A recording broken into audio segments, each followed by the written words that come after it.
Muling nagsilikas ang libu-libong residente ng Maguindanao at North Cotabato dahil sa panggugulo umano ng Bangsamoro Islamic Freedom Fighters o BIFF. Apektado na ang klase sa mga paaralang ginawang evacuation centers.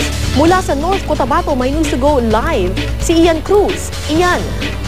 Yes, Kara, panibagong harassment ang ginawa umano ng Bangsamoro Islamic Freedom Fighters o BIFF laban sa militar kagabi. Ayon kay Lieutenant Colonel Donald Gumira, ng commander ng 7th Infantry Battalion ng Philippine Army, bandang 7:20 kagabi nang mamaril muli ang BIFF sa detachment ng Special Forces sa Paidop, Tulanggi sa Pikit, North Cotabato. Wala naman daw nasaktan sa panibagong insidente. Mula pa ng Lunes, Kara, nasa mahigit 500 pamilya o tinatayang mahigit 2,000 katao mula sa Pikit, North Cotabato at Sheriff Saidona Mustafa sa Maguindanao ang nagsilikas muli dahil sa panghaharas umano ng mga miyembro ng BIFF. Ayon sa mga residente, natakot sila matapos makarinig ng sunod-sunod na putok na galing daw sa mga rebelde.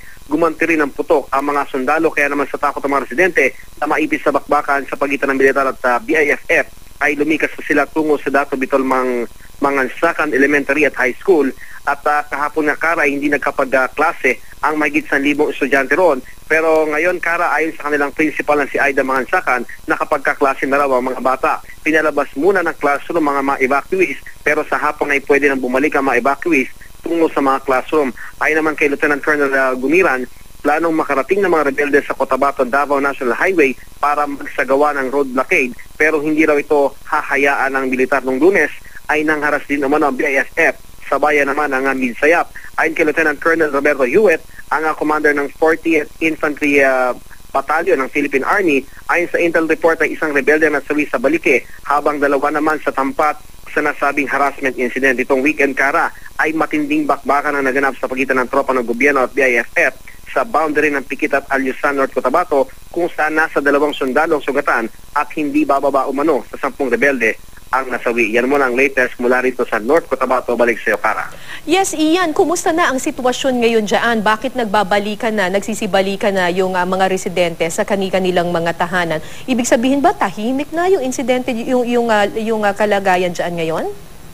Kara, yung bumalik dun sa kanilang mga bahay, sila yung mga naipit sa bakbakan ng weekend. Bali, yan yung sa tinatawag na boundary ng Alyusan at sa Pikit. Pero, Kara, itong nasa 2,000 katao, mahigit 2,000 katao, yung 505 families na binabanggit ko naman, ito yung mga panibagong lumikas at kasalukuyang nandoon ngayon sa high school at eskwelahan dyan sa bahagi ng Pikit. Dahil sa side naman na yan, Kara, sa boundary naman ito ng Maguindanao at Pikit, North Cotabato, ay nandoon sa kabilang bank ng river yung mga BIFF. Ang nangyayari kasi, Kara, plano raw kasi nilang mag-move forward tungo nga dun sa National Highway para magkaroon sila ng road blockade. May plano pa rin daw na pasabugin ng mga rebelde itong isa sa mga tulay para makakuha sila ng mileage. Kaya naman, Kara, ang mga residente naiipit sila, natatakot sila dahil nga sunod-sunod nga yung mga putok hanggang kagabi. At doon naman, Kara, sa Alyusan at sa bayan ng Pikit, sa boundary naman na yun yung mga bumalik na.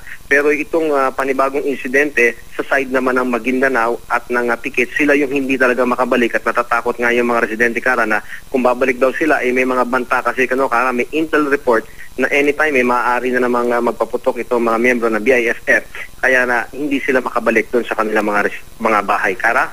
Alright, maraming salamat, Ian Cruz.